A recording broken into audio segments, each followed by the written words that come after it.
আরে কি ব্যাপার এখনো রান্না শুরু করো নাই? ওরা তো আইসা পড়লো বুঝলা। তাড়াতাড়ি কেমনে করবো? তোমার রাজ করার তো কোনো কাজে হাত লাগাইতেছে না। আমার বাল্যকালের বন্ধু বহুদিন পরে আমাকে গ্রামে আসতেছে। ও তো গ্রামে কেউ নাই, ওর ছেলের মাথায় নাকি কি একটা অসুখ হয়েছে, এই জন্য আমাকে বাড়িতে আসবে, কয়দিন থাকবো।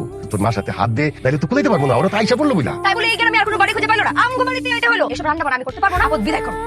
ফোন বাজতেছে, চুপ করছে মনে হয়। আরে বন্ধু, কত বছর পরে তুই গ্রামে আসলি। শাম বাবাজি কই? তোর গাড়িতে এখন নামে নাই।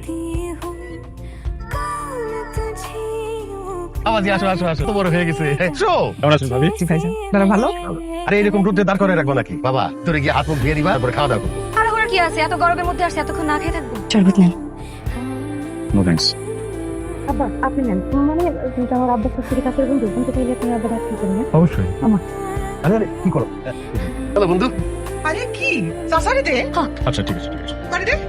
ভাবি আমরা তো শহরে মাছ মাংস সবসময় খাই, যেটা পাই না সেটা হচ্ছে ফ্রেশ সবজি, আর গ্রামে সব সবজি হচ্ছে অর্গানিক, কোনো কিছুই পচা না।